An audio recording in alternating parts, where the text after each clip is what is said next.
Good morning, good morning, good morning. It's a beautiful day. Better than the last couple of days. It's slightly warmer. No rain in sight, just a few clouds. So this morning I just wanted to give a bit of an update, a bit of a rant kind of thing. So agent licensing happening by the end of the year, which is a fantastic thing.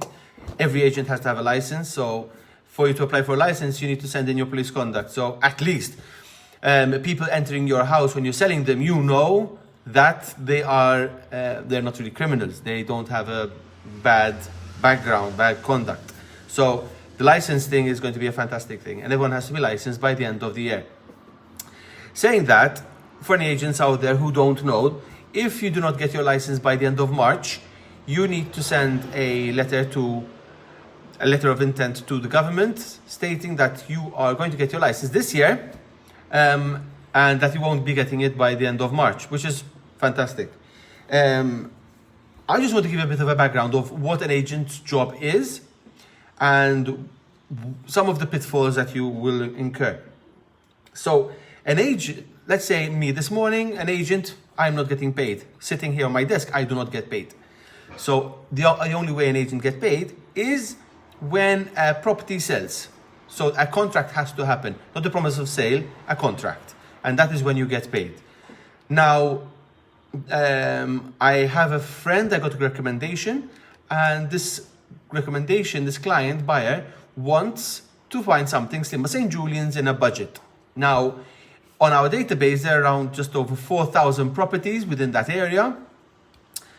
Every property was listed by an agent, and it takes an agent around an hour to list every single property. Now, the process of that is very simple. You get a call, you prospect, you find the listing, you check the market value of that listing. So when you go to list that property, you can give advice to the seller. You're there, you take down measurements, you take photos, room sizes, you talk about the market value with the owner. You come back to the office, put everything on a piece of paper, on sheets. I don't have on my desk at the moment. You give that to the administrator, and the administrator inputs it. That will take an hour. So there is around 4,000 hours work of updated properties. Now, properties sell, and properties come on the market. So that 4,000 is what's now. We've had thousands and thousands and thousands of properties on the market, which the agent does not get paid for. Okay, so I'm just putting this in your mind. All this work that is being done, you're not getting paid for. What you get paid for is the contract. So you get a good listing. The company, you should push it within the company, and someone in the company will sell that property for you. That's when you get paid. Okay? Now, with this client this morning, I'll be probably spending 5-6 hours going through the properties that are available for her, calling them all, seeing which ones are actually available, if they were on shell, if they're built, because this client only wants built properties. But you have to make the calls because sometimes you put them on the database when they're on plan, and now they want their shell or they're finished. Filter through, go to the top 10, call those top 10 again, book an appointment for Saturday morning because that's when we have an appointment, and we'll book 4 properties, the top 4 properties for her for Saturday morning. Now, like what happened to me last Saturday, after going through nearly a full day of searching and making all those calls, which you don't get paid for again, the client cancelled on me in the last hour. So she sent me a message, I can't make it, very sorry. And of course, the people at home who are waiting for her to go see this property have put their life on hold for the morning because they have to wait for me and the client to go. They've cleaned the house, they've tidied the house, because as we know, when you have a family or you're living in a house, it's not always spotless and tip-top. And I couldn't put in appointments then because I had appointments set, and I had I had a Saturday which was wasted, and the whole day looking for that client wasted. Because I know she hasn't contacted me yet. Since then, I tried calling her, started sending a message. She's not answering. Now, Is it something I did? Maybe. Is it maybe she found a cousin who's an agent and she'd rather work with them? Also probable. Maybe she got cold feet. Maybe she found something else. So you need to be able to take these hits when you're an agent. And you have to be ready for these disappointments.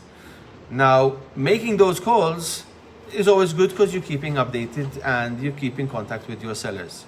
Okay? Of course, sellers understand that these things happen because unfortunately it happens multiple times. But also buyers have to understand if you're going to make appointments, you're putting their people's life on hold. You're taking time away from buyers, you're taking time away from agents. I couldn't slot in another buyer on Saturday because I slotted this person in. So what does an agent do to try to prevent this? And I say try. You ask questions. So how are you purchasing this? Are you selling something to purchase this property? Did you go to the bank if you're taking a bank loan? Because it's very important. Things change every day. Have you just changed your job? Are you on probation? Not a lot of buyers enjoy this kind of questioning. They think it's like a bit of an interrogation. You try to put it into a conversation. But unfortunately, some people are very reserved and they'll be like, why are you asking me this stuff? You know, like, why would you need to know? Just show me properties. Well, for reasons of spending a whole day searching for properties, having 4,000 hours of work inputted there, agents inputting there for buyers to find, for people put people on hold just for you to come see a property, blocking a whole morning for an agent to go see a property, and then you don't turn up. You know, agents are going to start asking questions because buyers have to. You don't really trust buyers anymore. You're like, I'm not going to just take their word for it. I'm going to have to ask questions and see if they're serious. So I don't want to turn this into a rant, but unfortunately, still frustrated by Saturday for my client not turning up and putting my life on hold for that Saturday morning, not being with my family. Otherwise, when they do turn up, it's fantastic. You know, you've picked the top. If you've done your job well, you've picked the top 4. You've showed them the top 4 properties. Maybe 2 of them they don't like, but the other 2 they love because you know your job. You've called all the people that fit into her criteria. You've done the searches. You've prepared for the viewing. You've taken the plans. You've prepared the seller to keep the house tidy. And if they have a dog inside, they put him in the yard. Because the worst thing you can have is a dog jumping up and down on the buyers once they're in the house and barking. I'm like, oh my God, no. But yes, these things happen. And I've had many an instant had to tell the seller, could you please put the dog outside in the yard, or could you ask someone to take the dog for a walk? Because it's not pleasant for a buyer to come round with a dog jumping up and down on them. So an agent has to be strong. He has to know what he's doing. He has to stick by his morals and ask the questions to the buyers. Have you gone to the bank? That's the biggest one for me. And if they say, no, I know, I have a friend. I went online and checked how much loan, what loan I can take. It doesn't work like that. And unfortunately, first-time buyers think it works like that because they've never been through the process. Anyone out there who's been through the process of getting a loan, it's not easy at all. And they ask for so much paperwork. They'll ask you for your Revolut statement, your BOV statement, APS statement, any bank you have account with the bank, they'll ask you for a statement. So they'll ask so many questions. It's not easy getting a loan. So I know when a buyer comes in, a first-time buyer, first thing you do is not show him property. You take him to the bank. Bonjour, Eleanor. So my rant is over. Hope you guys have a good day. Keep it in mind, buyers and sellers. If you're looking for a property, go to the bank first. Alex. So Alex has sent a message asking questions to qualify the prospect using band, budget, authority, need, and timeline. Exactly. So if you're looking for a property, budget, how much would you like to spend? You know, if you're going to start by what's your budget, it's a bit harsh and cold. So how much would you like to spend is a better question than what's your budget? And you have to be in a bit of an authority. So you have to be perceived as knowing what to do. Okay? And then you ask for needs. Now, in property, needs are not 3-bedroom yard roof, because you might find out that this lady loves yoga and she doesn't need a 3-bedroom, but she needs a 2-bedroom, but another room for yoga. So it doesn't have to be specifically a room. It might be a nice conservatory, which you can use for yoga. Sometimes you find needs like a playroom for the kids or a small home office. So they might ask for 3 bedrooms because the 1-bedroom has to be an office. It could be a little room apart from the kitchen, living, dining, which can be used as an office. And timeline. Now I'm going to share with you a little trick regarding timeline. And this is regarding urgency. The urgency to buy. Now, most people will ask questions like, when would you like to buy? So they'll be, 3 months I have to. Oh no, I'm not in a hurry. Or they'll ask questions like, when would you like to be in the property? But that is not actually calculating urgency. The first question you would ask is, have you been looking for a long time? And they'll be say yes or no. Now, the second question is, how long have you been looking? So, if 3 months is a long time, you know they're going to buy very soon. But if a year isn't a long time, they're going to buy in another year. Just by asking one question, you will not get urgency. You have to ask these 2 questions after each other to get the urgency. Now, if you're going to ask, how long have you been looking for? They'll say 3 months.